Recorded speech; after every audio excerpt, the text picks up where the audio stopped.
biso na kati ya Ediba TV mwana Congo mbote mbote de partout oyo bino bozali pe de partout oyo bolandaka biso ba mbote encore ba mbote ebele.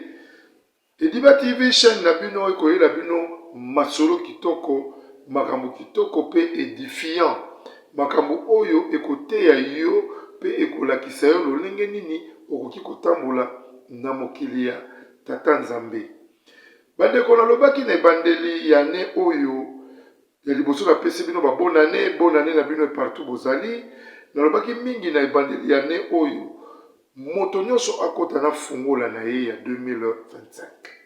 Année ya sika, année ya prospérité, année ya makambo ebele oyo ekoteya yo pe ekolakisa yo lolenge nini okoki kotambola na mokili ya Tata Nzambe. Bandeko sans plus tarder, toyeli bino lelo lisolo moko kitoko, lisolo moko édifiant, lisolo moko ekolendisa yo peuple de Dieu, lisolo moko ekofongola yo matoi koyeba lolenge nini okoki kotambola précisément mingi ba papa na ba mama koyeba ndenge nini ya kosangisa bana, koyeba ndenge nini ya kolakisa bana vie oyo ndenge etambolaka. Yango tolobaka ke soki lelo moboti oboti eza déjà petit résumé et pas nyonso obotaki même na histoire ne l'équipe plus de 30 ans passés 40 ans passés zala toujours na esprit ya kosangisa bana pe zala toujours na facilité pe na rapidité ya koyebisa bana ke bino bozala bandeko muku songolo pakala epai. Batu oyo basalaka ba biloko oyo ba erreur oyo mingi na sima bokoya kokutana kaka na ba problème ezalaka ebele. Ba problème eza ebele na mokili. Tozomona bana na bana bazwa kobalana, bana na bana bazwa kobota et après ekomi ere okoma po basala mariage ba parents ba yeko dévoiler bango vérité. Non, bino déjà bozalaka yo zali mwana na ngai soit mobali abotaka avant et baye komemele mwana ya mwasi atuni mama na yo komona ere akopesa kombo ya mama ekomi problème ke libala ezate eza kosala pasi na bana na biso mingi baza kokutana na ba problème wana cause ezali baboti, cause ezali ba parents bango nde bazali source, bango nde baza komemela biso ba problème oyo lelo toyei nango epai na bino na kati ya émission na bino kitoko tolobaka tosolola yango na kati ya chaîne na bino Ediba TV po tosolola likambo oyo eza korivele mingi bana mingi oyo lelo baza kokutana na makambo ya bagenre ya boye. Yo moboti yeba lolenge okotambola na bolenge na yo. Alors na bolenge na yo yebaka ke na kimubange pe ekozala oyo tobengaka rendez-vous na kitata na ntango ya famille. C'est-à-dire quoi? Rendez-vous na kitata na ntango ya famille eza kaka bapapa te, eza pe bamama. Eza pe bamama pe kaka te, eza pe bapapa. Donc boyeba bolenge ekomema biso na basentiment na biso. Alors lobi tokomi komona nango ekomi ngambo, ekomi charge, okomi kolakela bana mosusu mabe mpona ba erreur na yo moko osalaka, mpona ba erreur na yo moko ozali kosala. Ndeko na konseyaka bino mingi na kati ya chaîne oyo Ediba TV landaka papa Edi monganga spirituel na bokebi pe landaka ngai na tension mingi nano ba découvrir ba histoire oyo te. Yo moto landaka ngai na bokebi, yo moto landaka masolo na ngai mingi lokola Fiston Kabwena kabolaka yango pote ndeko mosusu aza na ba problème ya ba genre boye akoka kokota abenga biso na ba numéro oyo ezali affiché poto traiter dossier na ye akote yama na sima ya monganga spirituel na maye oyo naza koloba na maye oyo na yelaka bino ndeko koyoka soni te soki oza na problème benga toza na ba pasteur, toza na ba prophète, toza na ba docteur, toza na ba minganga spirituel lolenge nyonso bakosunga yo pe bakoyede yo na maye oyo ekokomela yo pe na maye oyo ekomela yo.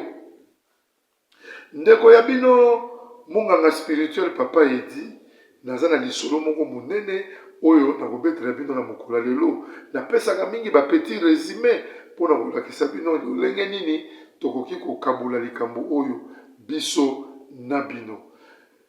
Bonne année molamu, bonne année elamu 2025 ezala toujours année ya prospérité mpona moto nyonso, année ya paix, année ya joie, année ya bénédiction na ba entreprise ya makambo ya bato nyonso.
Voilà de retour na kati ya chaîne na biso Ediba TV mwana Congo pe na kati ya émission tosolola yango.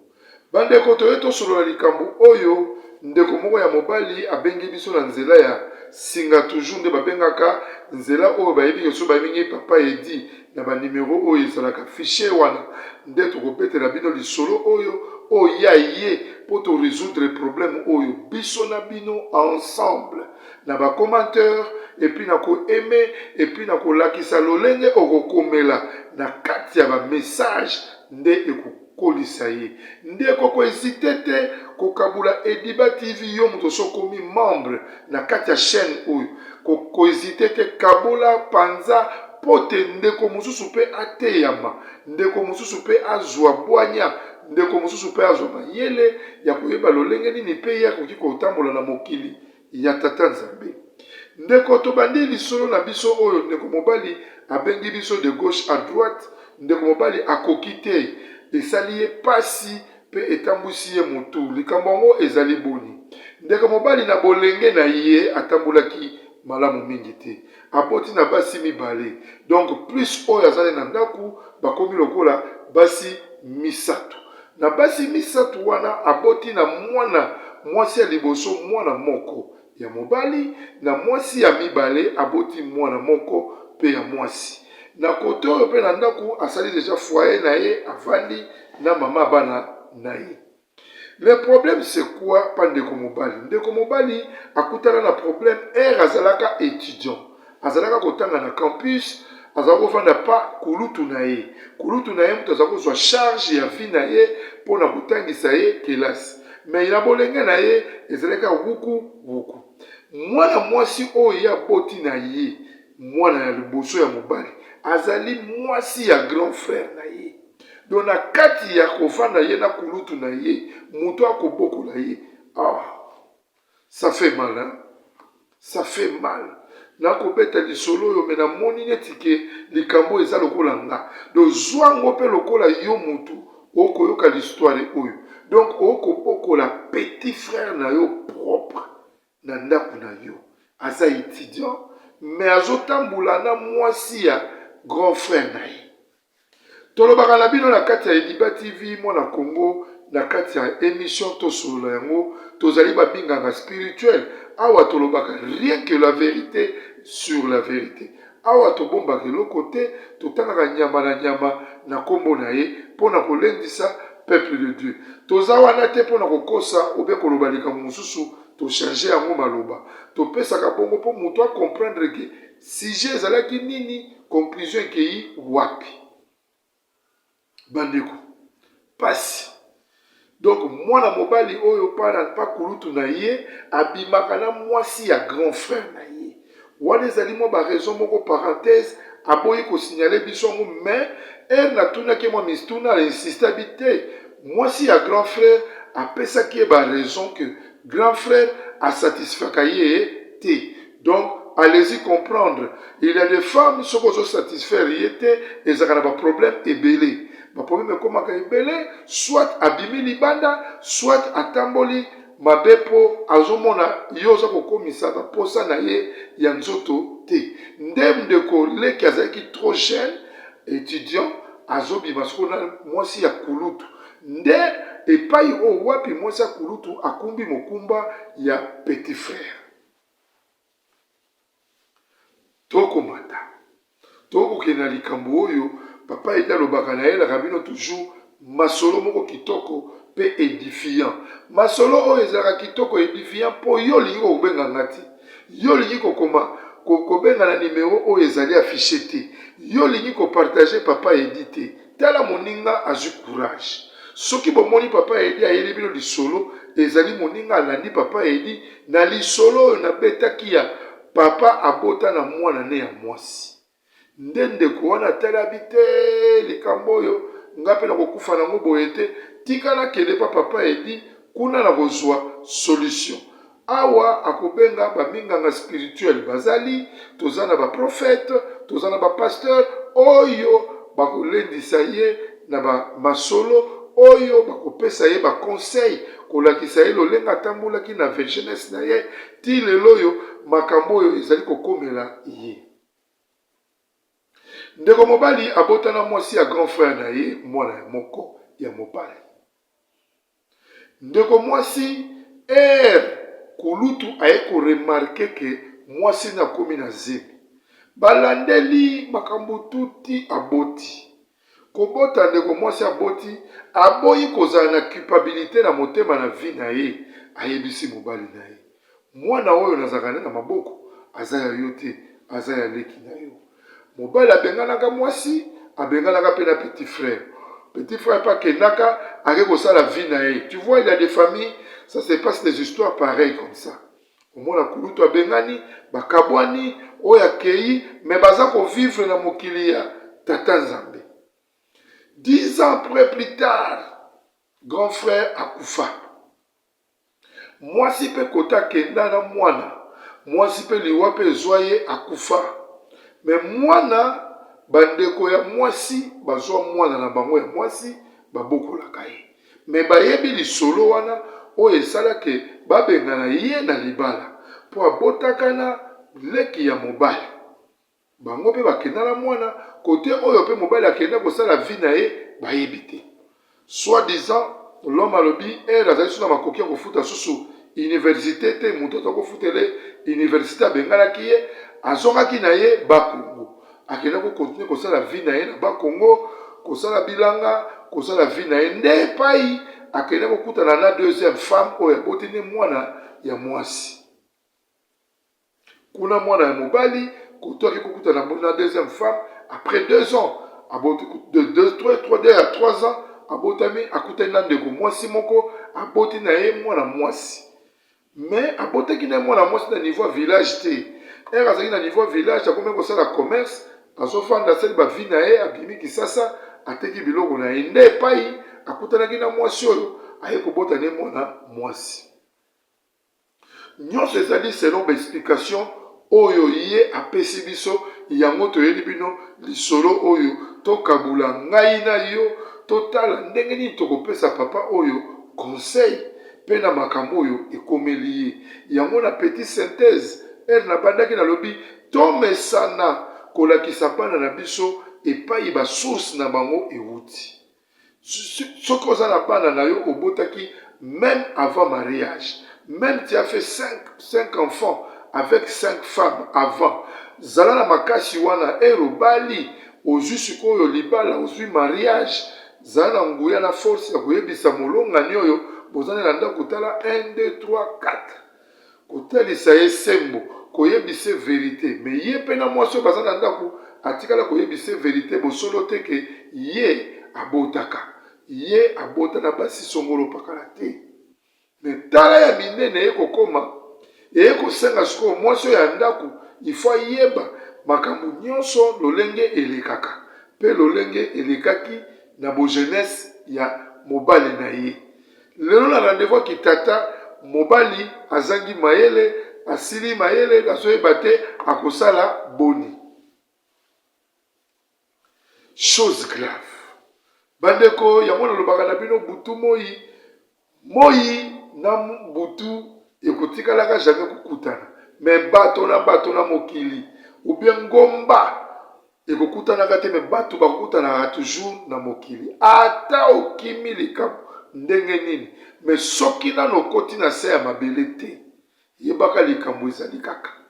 Même elali 25 ans 30 ans soki nano nzambe abengi yo te, nano silisi ko résoudre ba dossier na yo te sur terre, yebaka ato lobinga na lipomba un jour okobuka mabolongo na yo lokola basali mususu ya nzambe babukaka, lokola biso nyonso oyo tobukaka babolongo na biso pona kolela papa parce que azali na ye miséricordieux, ye ayokelaka na ye moto nyonso.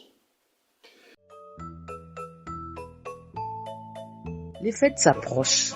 L'orphelinat Vida a besoin de votre soutien financier et de dons matériels pour célébrer ensemble avec les enfants orphelins. Pensez à leur aider avec un petit geste que le Seigneur met dans votre cœur, cela suffira. Offrez-leur un moment de joie tout comme nous le faisons pour nos enfants. Ils n'ont que Dieu et vous comme soutien, car il est écrit: il y a plus de bonheur à donner qu'à recevoir. Orphelinat Vida sokayokota na banda kuna bino ezaka ko sala Matthieu 7:7 comme d'habitude. Bonne année, Noël yango esokomi biso na porte. To pense aussi na bana o baza na ba parents. To éviter yo yaka Orphelinat Vida. To passer un moment agréable avec les orphelins. La gloire sera rendue à notre Dieu. Napesi merci na bapartenance oyo bakotala biso botika biso te obakisa biso te nzamba benye obino nzamba bakisela bino oyo ezangi. Nous sommes situés au 49 de l'avenue Kinzola. Voilà de retour na kati ya chaîne na biso pe na kati ya émission na bino tosolola yango nalobaka na bino émission oyo tobengi yango tosolola yango parce que tokosolola ngai na yo, tokosolola biso mibale te, tokosolola mokili mobimba po te tozwa mayele ya kopesa ndeko oyo, tozwa mayele ya kolendisa ndeko oyo na maye oyo ekomeli ye. Ndeko ça fait mal, très mal. Bona na likambo na bokebi makasi.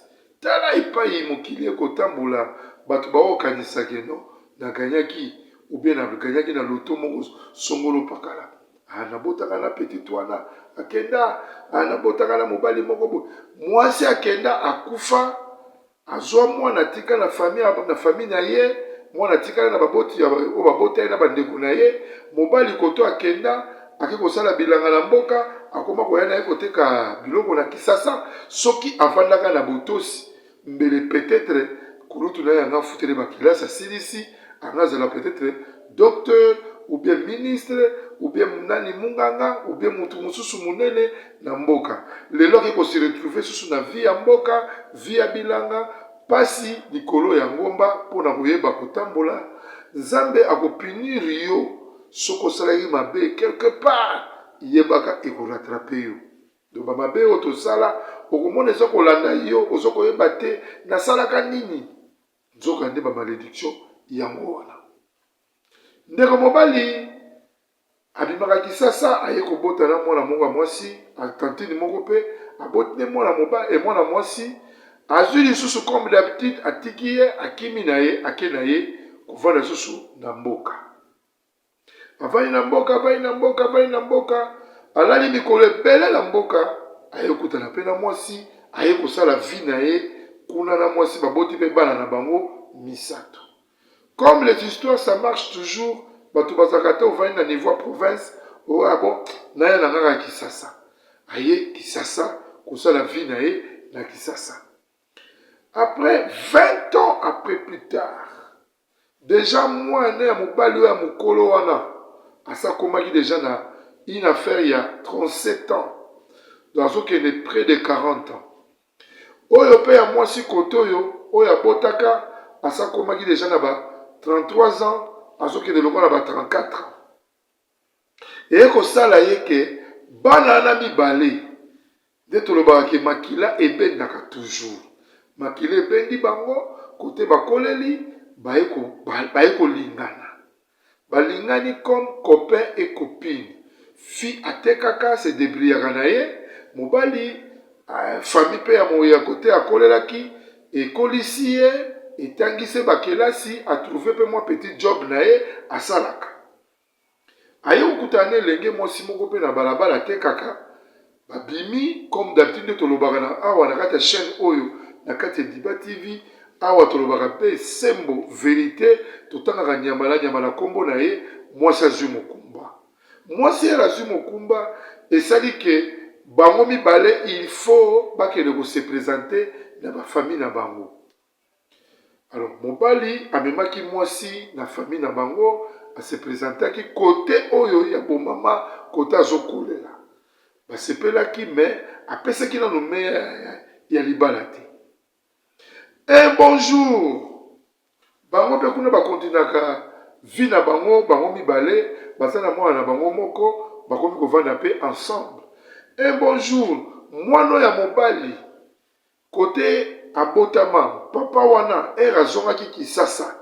Un jour aye okutana na tata mwasi oyo disons mama leki oyo akolisa mwana wana akuta ene par hasard na nzela abime yo mwana kola mwana koma elenge mukolo akoma na kosala kutu autaki ko sente tout console mais ezosenga il faut le loi se préparer à que le goluka abima la famille ya ba mwasi mais abima il est pas na biso tala pe pa na yo pe tokotinda ye aya ko se présenter tata pesipe adresse esika vandaka aye ko yebisa molonga ni na yazani na ndaku abetele lisolo malgré tout azalaki na sengote mais azalaki na choix te fandima parce que mwana sa komi mukolo il a fait ba 37 ans 38 ans zokende likolo donc ezaki susu likambo kobomba te.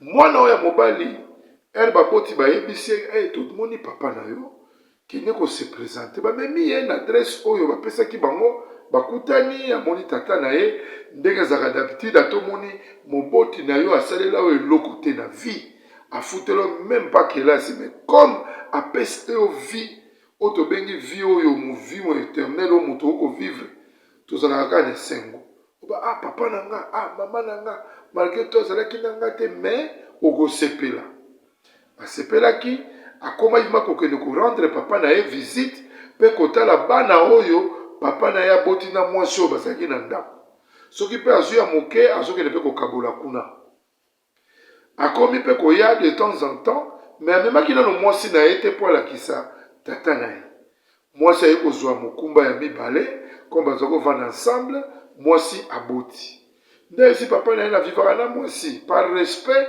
nalingaki koya na ye nano awa te c'est vrai ça nabombelaki yo nalingaki sikoyo namoni nakomi na possession ere nasoli na famille tokomi na mwasi yango na bana mibale na préféré naya mpe kopresente yo mwasi mpo yo mona mwasi ke mwana na nga akomi na force na ntango ya kobala papa ndimaki aboyaki te abi wi yelanga mwasi na yo namona ye alors ekosala biso mpe bien nazwa bakoko aexplike mpe madame na ye avandaka na ye bazalaki d'accord mokolo oyo ye amemi mwasi na ye pa tata na ye papa azalaki na esengo basali lokola petit réception ya monene kotala mwana ya liboso oyo ye atikaka makila ekendaki kaka bongo aye komemela ye bokilo esalaki ye plaisir azokaki esengo makasi asepelaki mpe amona bakoko na ye.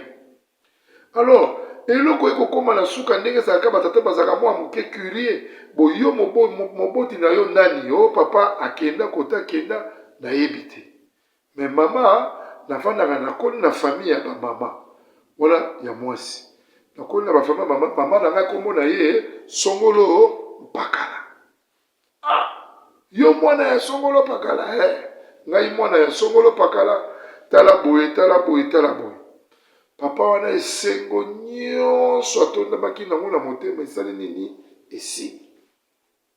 Mbala moko ayebisi mwana na ye mwasi na yo komboza ndako moko ya précédent akeye na bana me ngai na yo totikala toza na mwa réunion tokokontinue mpe okokolanda mwasi na yo na bana na ndako na nsima.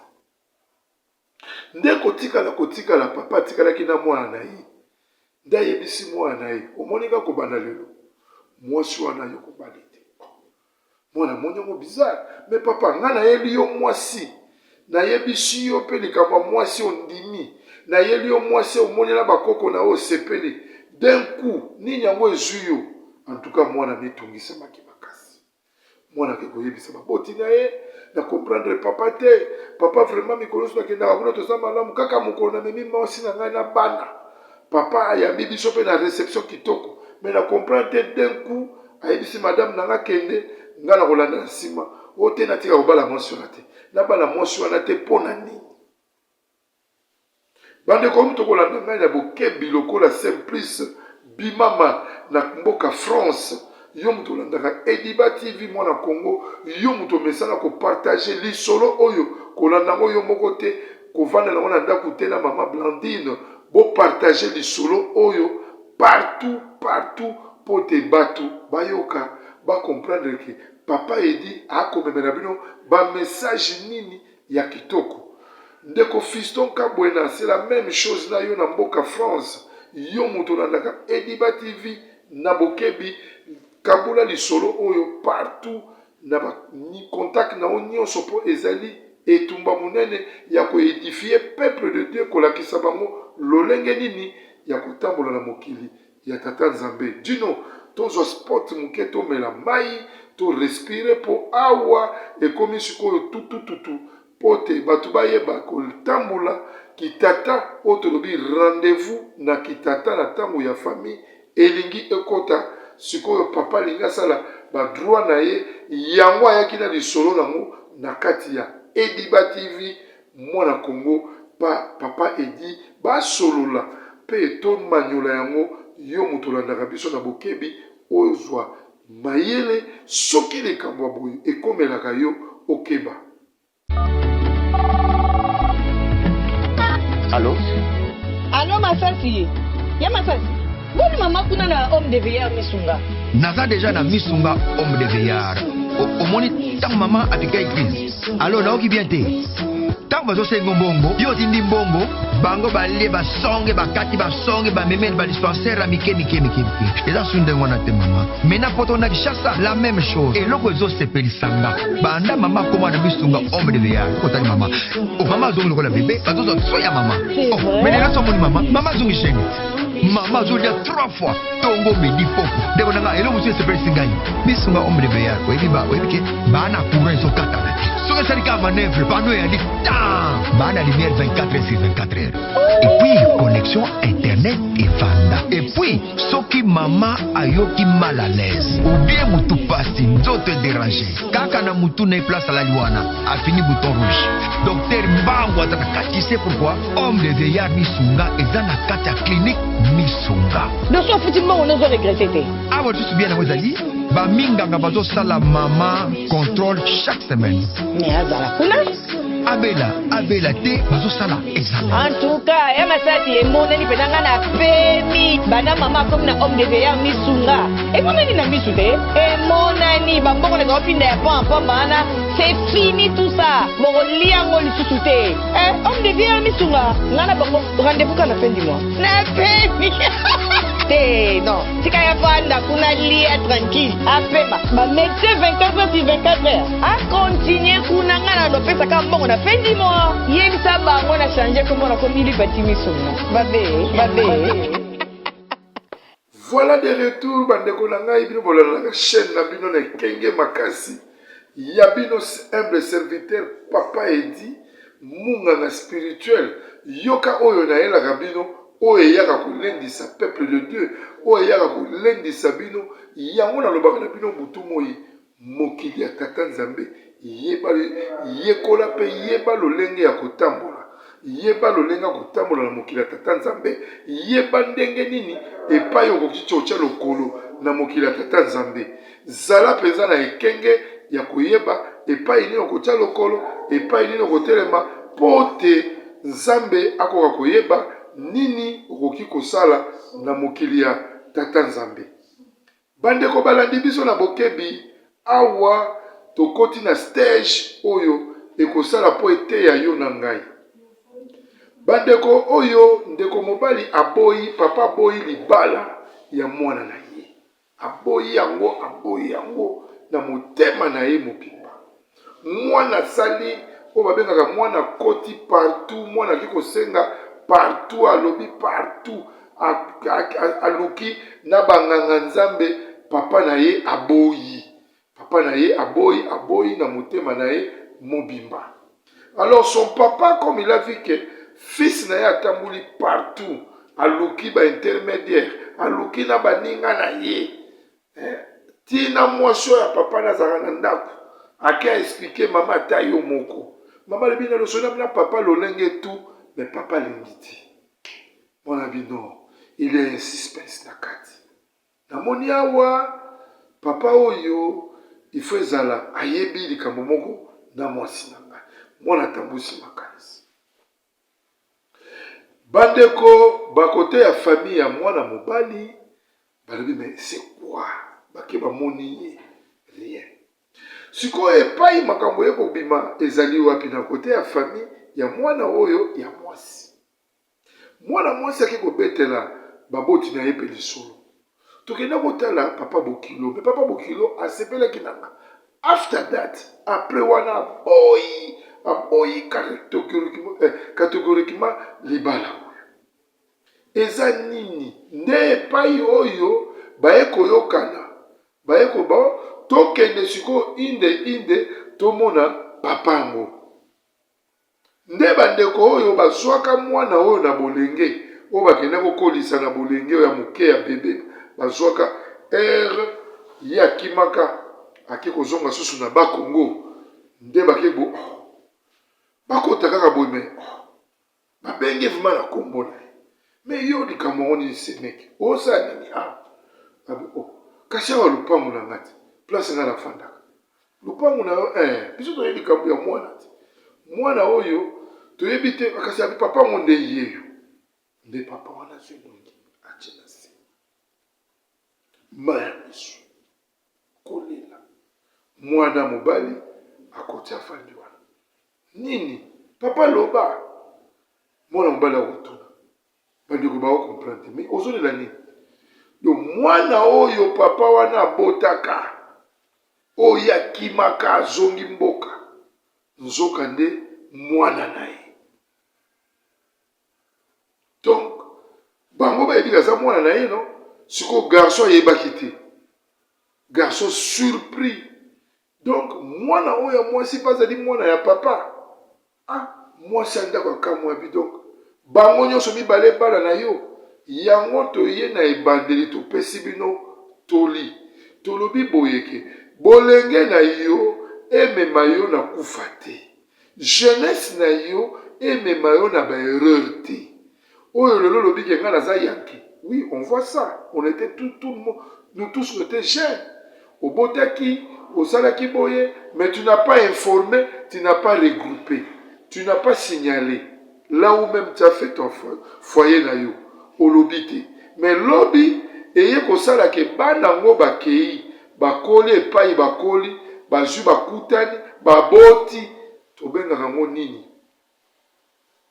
Ezali lolenge, oyo tambulaki, obimaki un sieste, abimaka na mwasi ya grand frère na ye.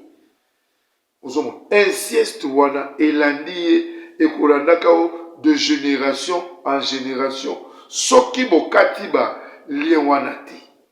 yango tolobaka ke il faut kokata balien wana. Au nom de Jésus, matoye fungama munokolo ba matoye fungama munokolo ba na kombo na Yesu.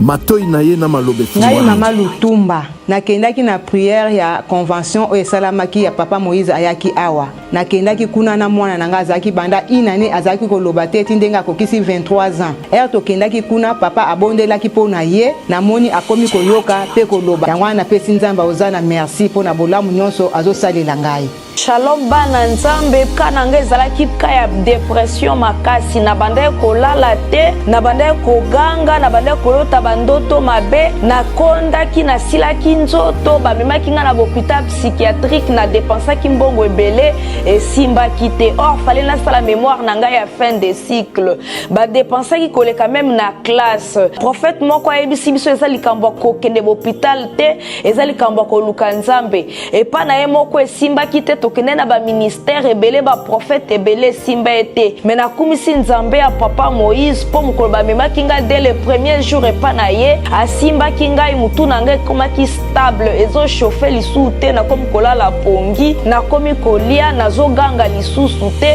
naomona su bandoto mabe te or ce n'était pas le cas pendant 4 ans nde napamboli nzambe ya Osana nayokumisa nzambe ya pasteur Moïse na oyo tosala na kati na faye na biso tomitungisaki mingi na problème ya divorce otambolaki par-ci par-là tokutana na baprofete ebele lisusu basinga biso bambongo alors lelo tokutana na pasteur Moïse asili kosala biso délivrance la délivrance wana atangoli biso harmonie ezongi na kati na ndako esengo ekoti na kati na ndako mwasi tanga tokomi kosola malamu tozali mpe mpe kotalana lelo esengo ekoti yango tokokumisa nzambe na ozana aza malamu naye kokumisa nzambe ya Osana po ça fait 2 ans passé nazali na problème sérieux ya misu surtout somo eza makasi flou na komona distance te mais ndenge naye koleka délivrance na remarqué ma changement mo makasi sans lunettes nazomona clair donc nakumisi vraiment nzambe ya Osana nazosala donc namoni ke na olata lisu lunettes te yango naye kokumisa nzambe ya Osana nalobaki deja bamaladi oyo ewumelaka ntango molai oyo esilaka te ezali nde démoniaque badivorce ebele tozokomona ntango nyonso awa ezali mpe kidoki boya nango epai na nzambe nde bokobika nazozela bino na moto.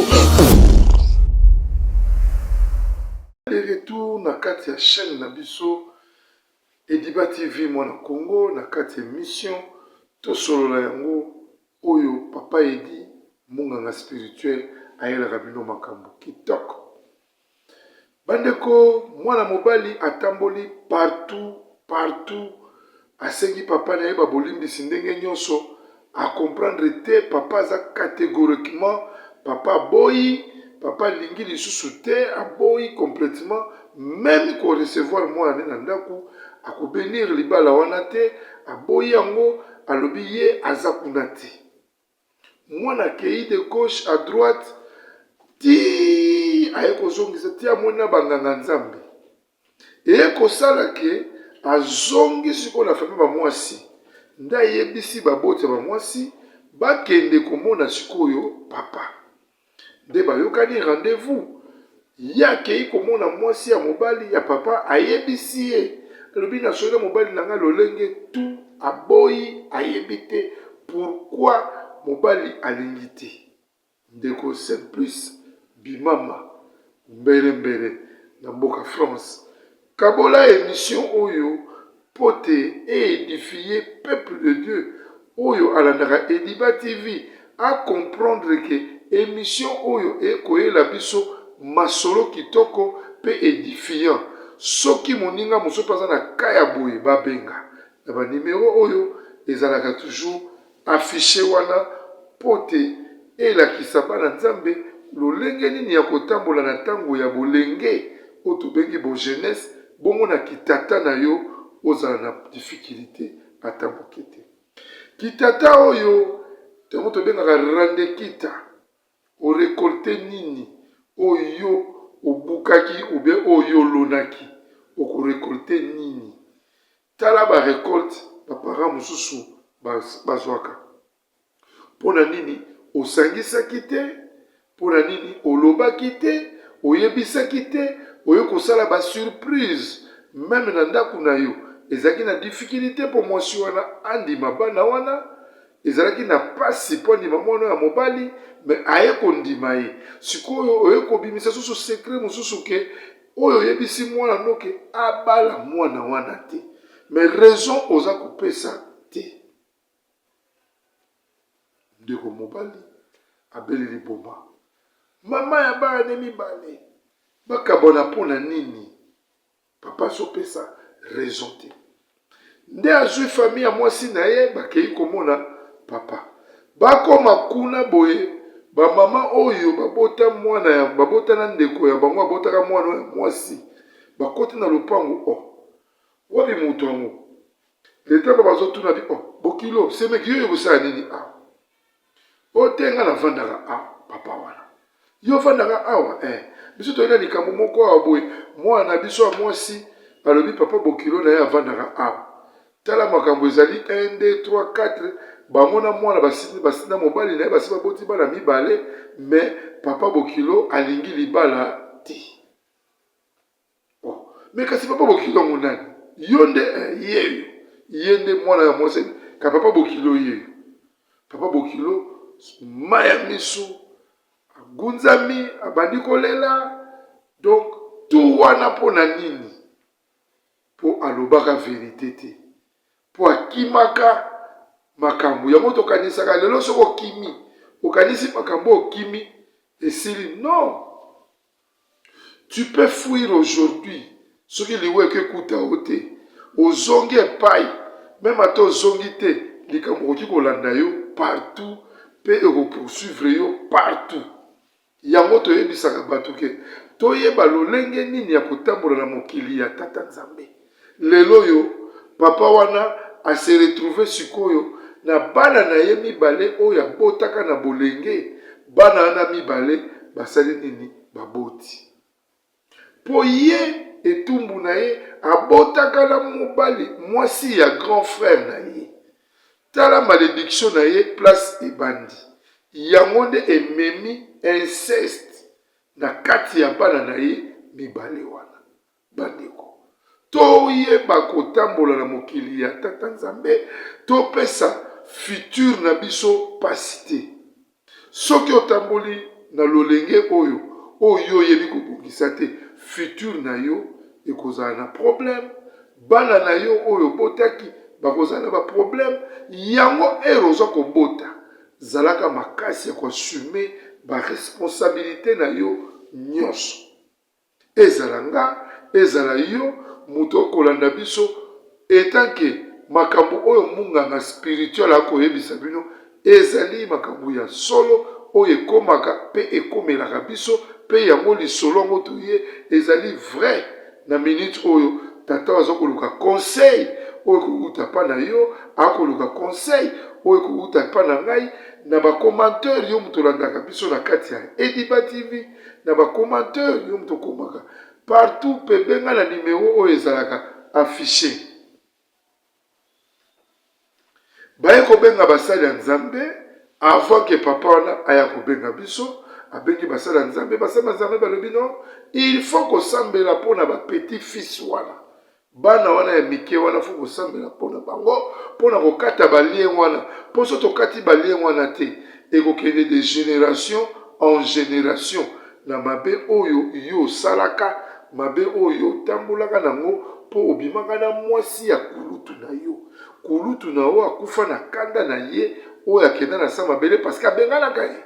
Azalaki mwana oyo baza kobokola na kati ya ndako po lobi asala vi na ye ya sika. Nde lisolo toyeli bino na mokolo ya lelo na kati ya Ediba TV mwana Kongo pe na kati ya émission tosolola yango pote bino bato bosalaka makamai maye ya boye botika yango soki omesanaki obotaki ou bien aussi omibotela ou bien eroza elenge po chaîne oyo eza koédifier tout le monde. Ozala mwana moke, ozala mokolo, ozala tata, ozala mama, okozala toujours na molongo na kati ya Ediba TV mwana Kongo. On appelle ça kabino d'exemple. Ezalaka peut-être na kati etonga okendaki église je m'excuse, olandaki mate ya malamu te ya pasteur na yo, ou soit ya prophète na yo, ou soit ya docteur na yo, ou ya te ya kayo na kati ya etonga. Onimbaki, mais na kati ya Diba TV, tellement que ça dit 25 minutes, 30 minutes, 40 minutes, olandi yango, pe elendisi yo, eteyi yo, o changer libela, lolenge ya kutambola na mokili ya Tata Nzambe. Pota le sort, oyo papa oyo akutani nango, na mabe na ye, oyo atambolaka nango. Toye kopesa mbote na bayimboka oyo bakumisaka, oyo bazokolanda, oyo baza kolinga, pe koyeba, kokota na kati ya mozindo, na kati ya chaîne oyo, Ediba TV, komatisa yango, ememela bino lisusu lobi, masolo ya kitoko. Sans plus tarder, toye kopesa mbote na mwana oyo, asa kosala succès na Singerne ezobima le 10 janvier oyo 2025 na titre ya Zonga Mama MC Brond. Topesio bambote azali précisément na Kinshasa. MC Brond azobimisa singer na ye kitoko na titre ya Zonga Mama. Donc mama akindaki azonga pe ekozala disponible partout na le 10 janvier 2025, bokomona ba fiche nango ndenge naza ko pesa communiquer wa bokomona nango tokotia yango wana botala. Toye kopesa mbote na ndeko Ziko Kialanda, moninga ya Richard Bakandoki. Bango bazali ba inséparable, baninga minene ya bomanda bomwana. Toyebi ndenge basali amitié wana pote babandi yango kala. Toye kopesa mbote na ndeko Jean-Jacques Bwana. Jean-Jacques Bwana ye azali l'un ya batu oyo bandimi kozala vraiment ba pilier na kati ya Ediba TV mwana Congo. Toye kopesa mbote na mama Augustine Kota oyo azali trésorière numéro 1 na kati ya groupe oyo yebani na Mongafula Mobimba. Retrouvailles des anciens de Mongafula. Toye kopesa mbote na ndeko Dove Menama oyo azali président ya groupe wana Mobimba Mongafula. Retrouvailles des anciens de Mongafula. Pe na kosukisa toye kopesa mbote na molongani ya papa Edi mama Patricia Diba Lucivika oyo avandaka na molongani na ye papa Edi Monganga spirituel. Lisolo kitoko tobepele bino na mokola lelo ndeko Teyama yeba lolenge nini ya kovanda na mokili ya Tata Nzambe, yeba epai okotia lokolo epai okokitisa pote ozwa mapamboli na mokili oyo ya se. Kobanga Nzambe pe kotosa mibeko ya Nzambe, koyeba koyikola verite, kobota eza lisumu te. Soki ye osali yango me mabende kobuma, kobota pete na mwasi ya ndeko na yo, kobota pete na mwasi ya moninga na yo, po lobi ozala na ba problème oyo ekolanda yo po ekomplike vi na yo. Maloba ya mowei soka sakei toyebi te nini alobaka na papa wana, yango nde esali papa wana lelo tala makambo oyo ekokuta bana na ye mibale bakutani babota bana mibale. Alors yo moto olandi lisolo oyo na ebandeli tina suka conseil nini tokopesa na tata wana, parce que akozela conseil na yo na ya ngai. Benga biso na numéro oyo ezali affiché wana. Soko moni ba erreur benga biso pe commenter, aimer, partager monsieur Ediba TV mwana Congo ekosala biso malamu. Tomona ni mokolo lobi soki Yesu azongi te.